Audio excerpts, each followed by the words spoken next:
Ahí están entrando nuestros invitados. A ver si se ven. Hola, Hola chicos, hola, Hola, ¿cómo está? ¿Todo bien? hola, ¿todo bien? ¿Cómo andan? Bien, bien. bien. Estamos grabando, ¿no molesta? Así lo subimos a YouTube. Ah, buenísimo. Ya ¿Ya empezamos. están grabando? Sí, sí, Sí, sí, ya estamos grabando. apresuradísimos. Muy bien, en horario. Sí. ¿Cómo? Bueno, ¿Ustedes de dónde son? ¿De Fisque o de...? En realidad nos encontramos nucleados en Fisque, porque estamos estudiando todos en Yupa. Ah, en el Pero, Yupa. pero en realidad somos todos diferentes pueblos. Bueno, Claro. ahora Camila es de La Marque, yo soy de Junín de los Andes, Joaquín es de Chuele y la China es de Fernández, bueno, ahora está viviendo en Fernández Oro desde Neuquén. Buenísimo. Sí, sí. Ustedes Igual no están están todos cursando, ¿no? No cursan. no estamos cursando. estamos, Virtualmente estamos cursando. estamos como Clases cursando por online. Zoom y esas cosas.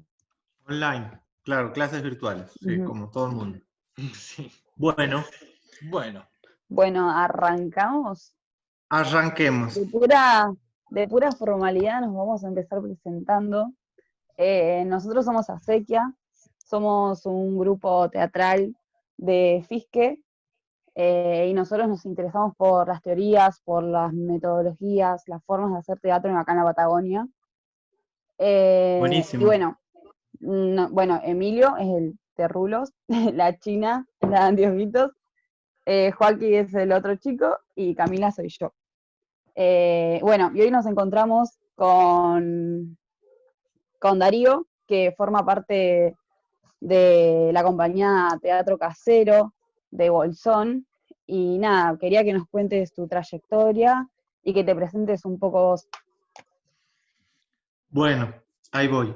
Bueno, primero que nada que nosotros preferimos decir que somos de la comarca andina porque en realidad el grupo pertenece a Río Negro porque según la forma de organizar del Instituto Nacional del Teatro, cuando un grupo vive en una zona limítrofe como nosotros, que comparten ciudades de dos provincias, se decide que pertenece a una u otra provincia de acuerdo a dónde están asentados la mayoría de los integrantes de esa compañía. En nuestro caso, la mayoría están del lado de Bolsón, entonces la compañía pertenece a Río Negro, pero luego la sala, por esas cuestiones del azar, está emplazada del otro lado, en Lago Puelo, que es Chubut, porque fue el lugar que conseguimos más apropiado para alquilar. En realidad fue el único lugar que apareció cuando empezamos a buscar un espacio en una zona semi-rural de la comarca andina. O sea, ya ahí empezamos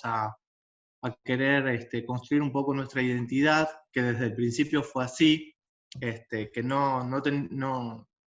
decidíamos no hacer, que la sala no estuviera en ningún casco de alguno de los pueblos que conforman la comarca andina. Ni en el Bolsón, ni en Lago Puelo, ni en el Hoyo. Entonces era una zona que está en las afueras, en este caso del Lago Puelo. La sala fue una carpintería y ahí empezamos a equiparla sin intervenirla demasiado, más que nada con las cuestiones técnicas, pero no remodelamos el espacio, sino que se conserva bastante el original y ahí empezamos a montar nuestros espectáculos. Pero voy un poco a la pregunta. Yo vengo de Buenos Aires, me formé allá, siempre bastante en forma autodidacta e independiente. Eh, a nivel formal, hice sin terminar la carrera de dramaturgia en la Escuela Municipal de Arte Dramático y después mi formación estuvo más vinculada al ámbito independiente con referentes del teatro nacional, porteño, y también tuve la suerte de poder ir a estudiar afuera con la ayuda de alguna beca a Francia, a la escuela de Philippe Collier, que es un referente de la corriente de la escuela de Lecoq, que fue un pedagogo francés y que, bueno, en el mundo hay algunas escuelas diseminadas fundadas por discípulos que se formaron en la escuela de él. De hecho, hay una en Chile, por ejemplo, que se llama La Mancha, que también corresponde a esa línea pedagógica.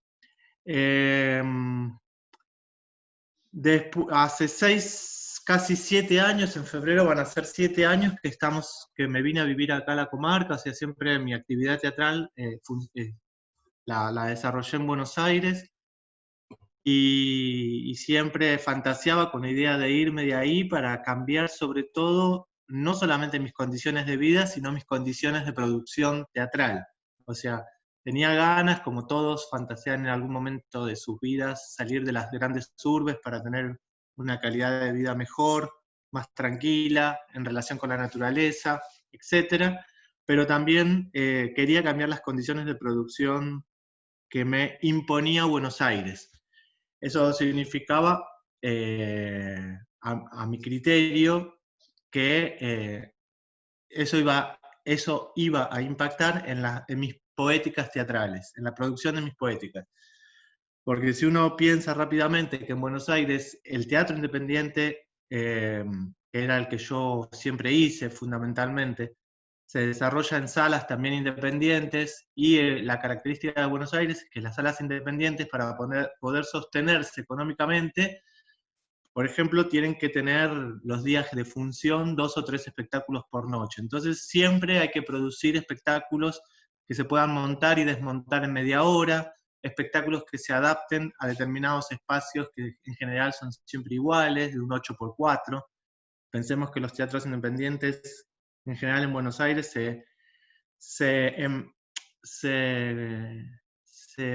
se conforman adentro de lo que eran casas viejas o galpones viejos, pero sobre todo eso, ¿no? En realidad yo dependía mucho de las salas independientes. Yo no tenía una sala, excepto una corta experiencia con un espacio que alquilábamos con otros colegas, que no fue para hacer funciones, sino que fue para poder dar clases y ensayar. Entonces, esas condiciones tan regulares que te impone la ciudad, y que impone Buenos Aires, también va definiendo cómo las poéticas que se van desarrollando ahí, ¿no? Entonces yo quería correrme un poco de todo eso. Y hace 7 años, como les decía, me mudé acá a la comarca andina, y empecé a dar clases, y también mi idea siempre fue formar una compañía de actores para poder seguir produciendo, porque si no se me iba a hacer muy difícil vivir lejos de la ciudad. Y por otro lado me parece interesante poder hacer teatro en otros lugares donde hay menos, o donde hay mucho por hacer y mucho por inventar. A mí me interesaba mucho esa parte, ¿no? Cómo reinventar el teatro que uno estaba acostumbrado a hacer, o en este caso yo estaba acostumbrado a hacer. Y acá encontré mucho para hacer, mucho para reinventarme, ¿no? Y uno de los puntapiés fueron los espacios, justamente, la ausencia de espacios dedicados exclusivamente al teatro independiente. Si bien está el Centro Cultural Galeano en Bolsón, la Casa del Bicentenario, son espacios que funcionan más como centros culturales que albergan diferentes actividades, no solamente teatrales, sino de otra índole. Así que por ese motivo yo prefería tener mi propio espacio. Sin embargo, la primera obra que que dirigí, que fue Ensayo Ruso, que está basada en Pedido de mano de Chekhov, la ensayamos y la estrenamos e hicimos funciones adentro de mi casa. Eso respondía a varios motivos. Uno fundamental, que era poder lograr hacer funciones en forma regular en la comarca andina, porque si bien la comarca tiene mucha trayectoria artística y antecedentes teatrales de otras generaciones que todavía siguen haciendo teatro, en general, ustedes lo sabrán, en las provincias se estila más el la modalidad de ciclo de teatro, ciclo de funciones. Entonces, se ensaya un montón de meses y después se hacen 3, 4 funciones y se guarda el espectáculo. Yo no quería perder la gimnasia que traía de Buenos Aires, de que cuando hacía un espectáculo lograba que se pudiera hacer durante meses y repetir temporadas, porque considero que el actor va evolucionando no solamente con el estudio y la capacitación, sino también con el hacer, ¿no? El ejercicio de actuar frente al público real.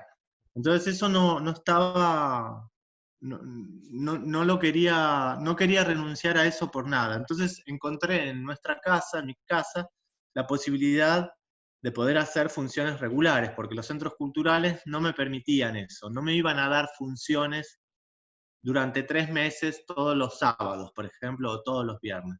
Entonces, al hacer el espectáculo adentro de mi casa, me garantizaba que los actores pudiesen hacer al menos una función por día. Y además, dosificar la entrada del público, porque adentro de la casa entraban entre 15 y 20 personas. Y si venían nada más que 10, ya teníamos más de media sala llena.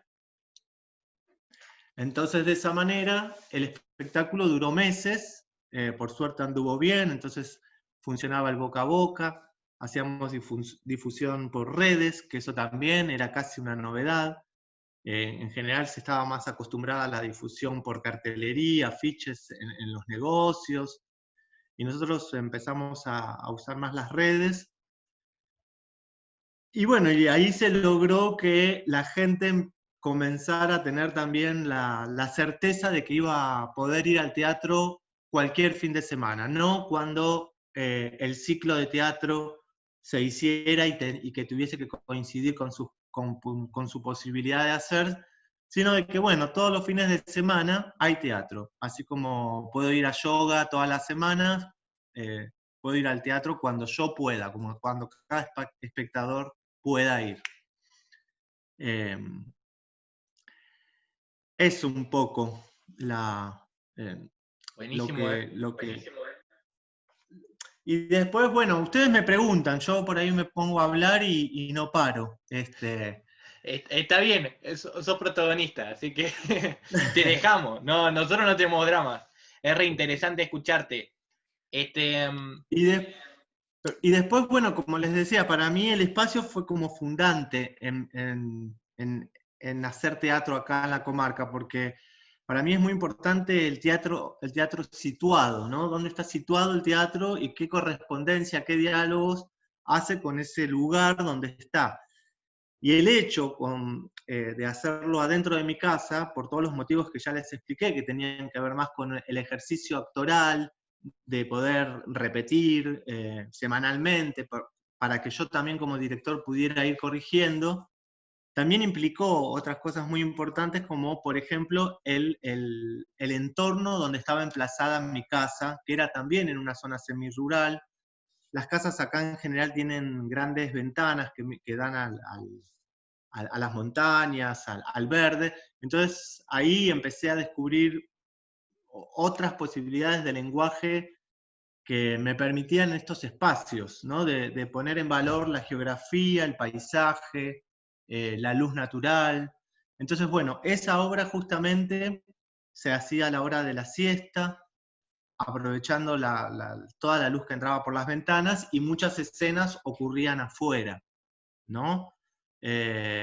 También con un poco de afán de hacer un teatro paupérrimo. Ustedes conocen hacia un teatro pobre de Grotowski, y yo decía hacia un teatro paupérrimo, o sea, sin técnicos, sin vestuario, solamente con el cuerpo de los actores interviniendo esa arquitectura que era mi casa, e investigándola. Entonces, bueno, hacerlo con nada, porque realmente lo que no teníamos nada más que las ganas, que eso es lo más importante. Siempre eso es lo más importante, saber qué es lo que uno quiere hacer y hacerlo, con lo que haya. Reinventarse todo el tiempo, como nos está pasando ahora, ¿no?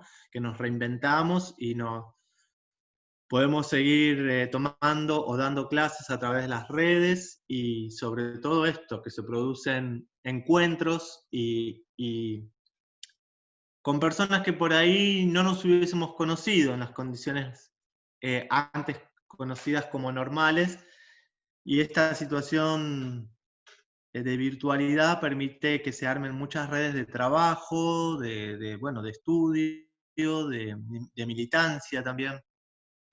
Así que bueno, está bueno. Bueno, como les decía, fueron muchas las cosas que se fueron desplegando a partir de que me mudé acá, ¿no? Las cosas teatrales que se fueron desplegando en mi poética o en nuestra poética de la compañía a partir de que empecé a hacer o seguí haciendo teatro en un lugar muy diferente a Buenos Aires, ¿no? Todo lo que tenía que ver con la difusión, no solamente con la parte artística, sino también con la gestión, es muy diferente, ¿no? Cómo llegar a la gente que por ahí nunca vio teatro, y también se fue dando algo muy, muy curioso, que la gente acá ve muchas veces las obras. Eso en Buenos Aires nunca me pasó tanto. La gente viene muchas veces a ver las obras y trae a veces a sus familiares que están de paso o sus amigos que los vienen a visitar. Entonces traen otras personas y vuelven a ver los espectáculos y ven cómo evolucionan los espectáculos y también comentan. Eso también es curioso, digo, de acá, ¿no? Por eso creo que es muy importante entender el teatro en cada lugar, cómo funciona situado en cada lugar. Buenísimo, es súper interesante lo que decías. Estaba pensando en esto de reinventarse.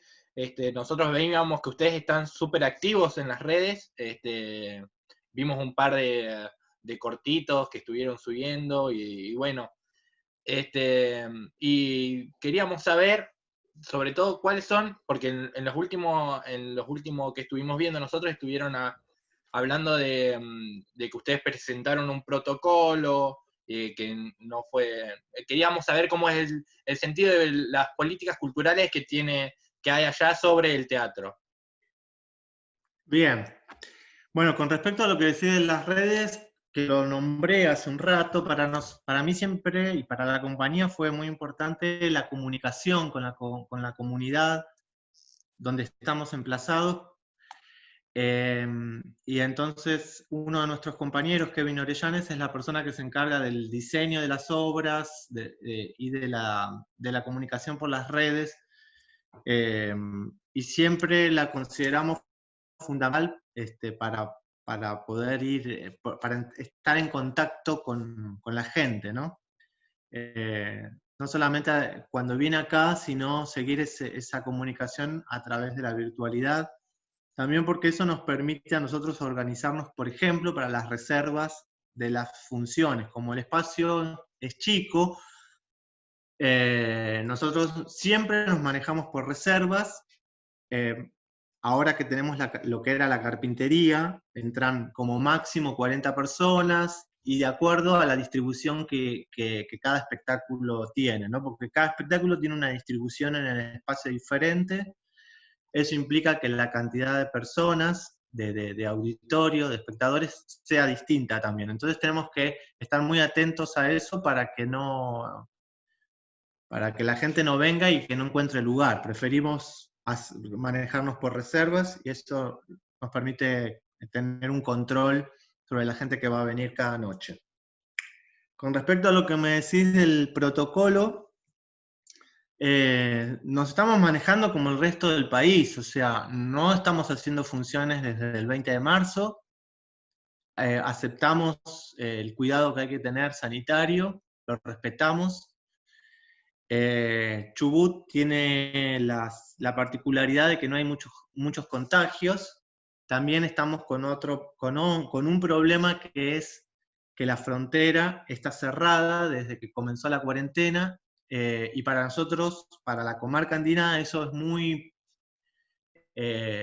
conflictivo, porque como les decía antes, funciona como comarca. Algo parecido pasa con Neuquén Chipoleti, con Carmen de Patagones y Viedma, que son centros poblacionales que están muy en red, muy en una dinámica muy compartida, ¿no? Entonces acá acá funciona así. Hay gente que vive en Lago Puelo, pero trabaja en el Bolsón. La mayoría de los médicos, por ejemplo, de los estudios más importantes de médicos o de tratamientos que gente necesita hacerse, tiene que hacerlos en Bolsón, porque en Pueblo casi no hay, o en el Hoyo. Bueno, eso hace que se complique un poco la vida. Pero como les decía, Chubut tiene pocos contagios y entonces eso nos permite que, por ejemplo, los bares, los restaurantes ya estén abiertos, con protocolos sanitarios, por supuesto. Y lamentablemente, nosotros vamos quedando atrás y no hay una decisión ni provincial ni municipal al respecto. Nosotros no pudimos empezar a dar clases de teatro presencial, también con protocolos sanitarios que limitan y organizan el cuidado, pero no pudimos todavía comenzar a hacer funciones. El protocolo que Teatro Casero presentó al municipio contempla las dos actividades porque para nosotros esas dos actividades significan el sostenimiento económico de la sala. No se olviden que nosotros pagamos un alquiler mensual y siempre lo hemos podido pagar con lo que entra de las clases y con lo que entra de las funciones. Entonces, eso está parado desde marzo. Ya pasaron varios meses y sin embargo el alquiler lo seguimos pagando. Por eso nuestra insistencia en querer volver, porque además las condiciones están dadas para poder hacerlo. Digo, si la Anónima nunca cerró desde marzo y la gente se tropieza entre las góndolas, ¿por qué acá no puede venir la gente al teatro si es mucho más ordenado? Además nosotros el protocolo que presentamos es hasta 10 personas en la función. 10 personas entre actores, técnicos y público. O sea, que estamos, lo que más nos conviene hacer serían unipersonales o espectáculos de 2 actores o 3 no más, como para que por lo menos haya 6 espectadores. Obviamente no es por una cuestión económica, solamente por lo que queremos volver al ruedo, sino porque ese es nuestro oficio y porque sabemos que la gente lo está esperando, porque queremos volver y porque nos parece injusto que otras actividades sean contempladas y la nuestra no. Nos parece injusto. Y más que este fin de semana, la Municipalidad de Lago Puelo organizó funciones para niños y no nos avisó. O sea, nos dejó afuera. Nosotros no tenemos nada contra los artistas que actuaron en esos espectáculos de este fin de semana en la sala del municipio, porque tienen derecho a trabajar. El problema no es con los artistas para nada, sino con los funcionarios municipales,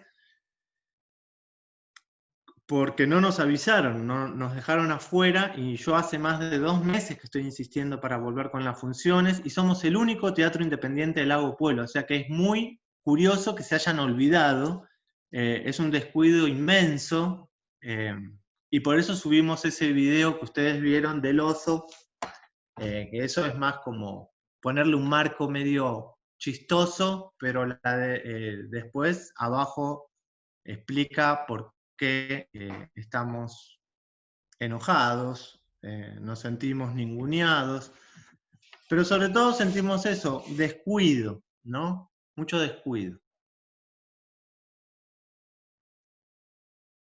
Creo que con respecto a lo que decís, siempre vamos viendo que en los distintos pueblos o las ciudades incluso, como que un poco tal vez más grande, siempre de todas maneras el teatro queda en un lugar alejado, siempre queda como por fuera, como que el Estado está ausente en ese sentido.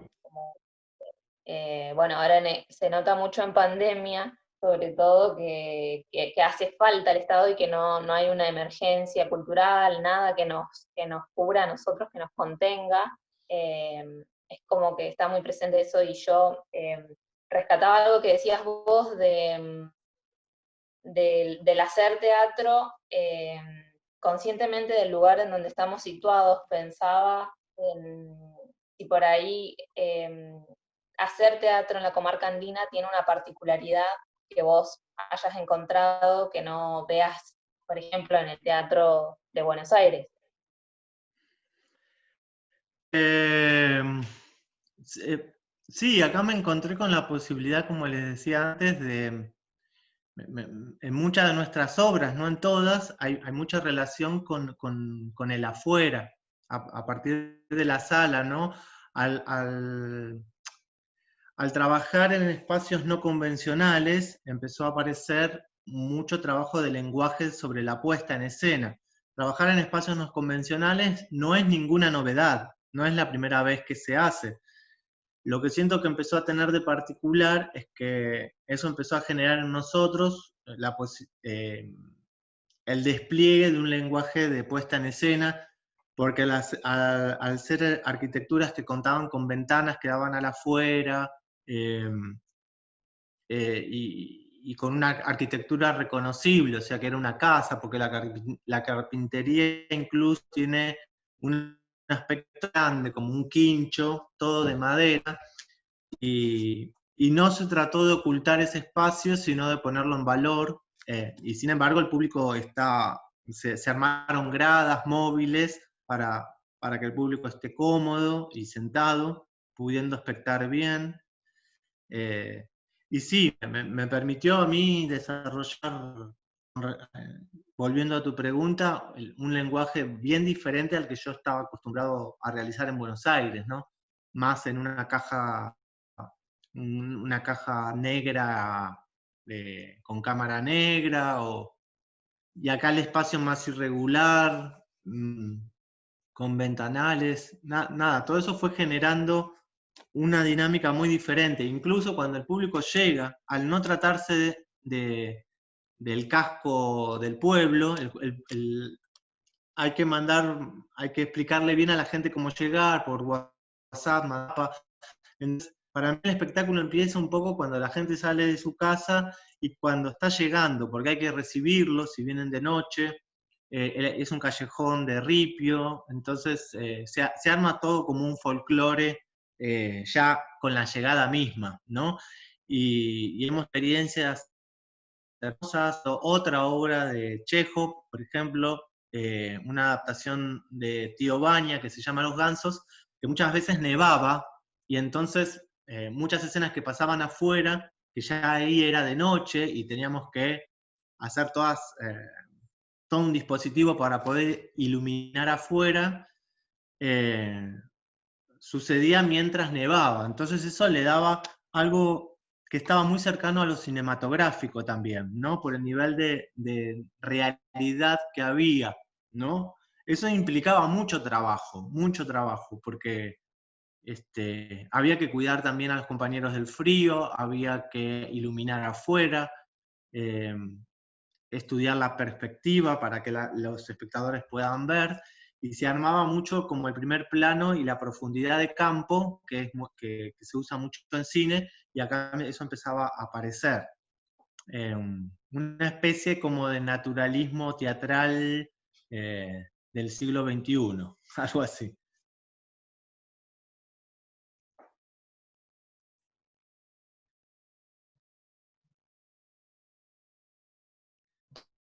Te escuchamos, te escuchamos. Sí. No, me quedé. Diga. No sé si... bueno, yo quería hacer una pregunta. Sigo preguntando yo, re pesado. Sí, pregunta. ¿Tienen ustedes veíamos en la página, además tuvimos la suerte de verte actuar a vos el año pasado con Hijo de Campo?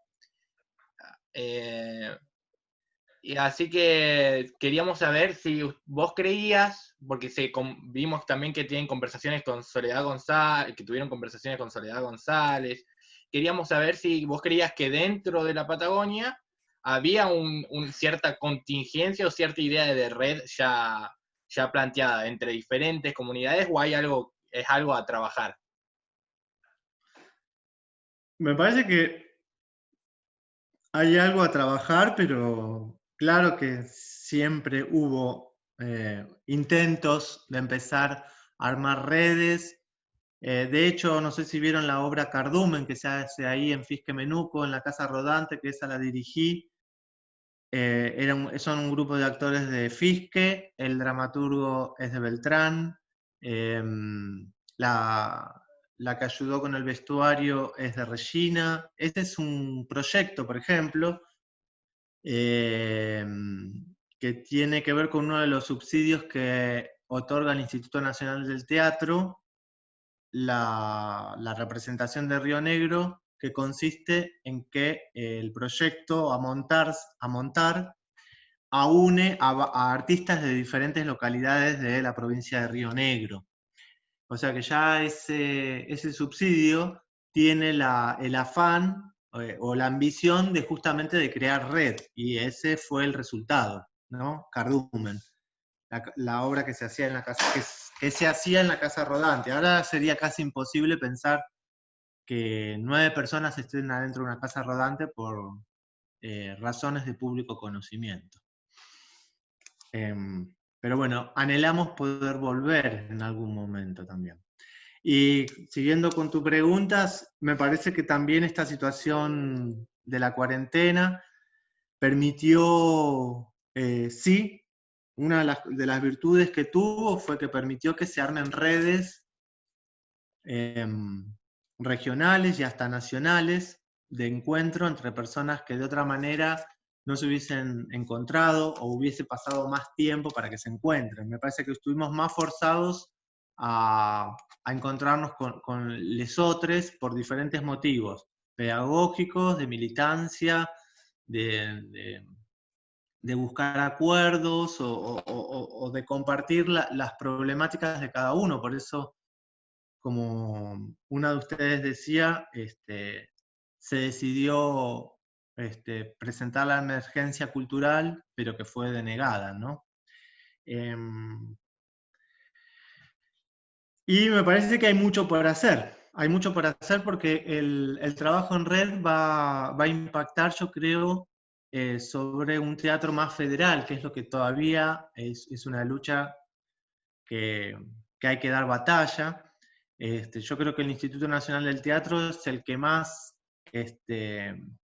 aboga por esa federalización del teatro. Su creación y todo su trabajo en todos estos más de 20 años fue en pos de eso, de un teatro más federal, y hay algunas otras instituciones u organismos nacionales que todavía tienen que pensarse más federalmente. Y también las provincias, los teatristas en sí mismos, tienen que generar encuentros para seguir pensando qué es lo federal,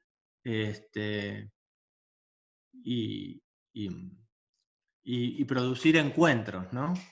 Por el momento tendrán que ser en forma virtual. Esperemos que pronto puedan concretarse los encuentros presenciales, en formato de festivales, en formatos de seminarios, de lo que sea. Porque si hay algo que nos deja en claro todo esto, es que las redes y la virtualidad es algo paliativo, es un mientras tanto, pero que no creo que pueda perdurar mucho más. O sea, necesitamos la presencia. Y en ese sentido nos vamos a tener que reinventar. No sé cómo. Algo va a haber que hacer. Clandestino o no, clandestina o no clandestinamente. Esas se las dejo picando. Claro, es la verdad que que la centralización que hay, todo este sentido federal del teatro, es algo que se tiene que luchar mucho y hay que meterle. Lo ideal sería que como artistas de regiones nos podamos unir, generar estas redes de comunicación y hacer que el teatro crezca de una manera grupal, para poder sacar esa idea de centralización. Sí, Sería... Sí, totalmente de acuerdo. Creo que por eso la militancia siempre es importante, entendiendo de, por ejemplo, ¿no? Hace poco hubo toda una movida en la cual estuve participando para que el Teatro Nacional Cervantes, que tiene recursos económicos de nación, empiece a distribuir o a pensar mejor sus políticas culturales. Porque bueno, si bien la gestión que hay actualmente a nivel nacional y en el teatro yo la apoyo, políticamente prefiero esta administración que la anterior, sin embargo todavía había algunas acciones que empezaron a realizar cuando comenzó la cuarentena que a mi criterio no terminaban de ser federales, que eso se manifestó mucho en el concurso Nuestro Teatro que impulsó el Teatro Nacional Cervantes de dramaturgias, cuyo objetivo es elegir 21 obras de todo el país y hacer audiovisuales. Cuando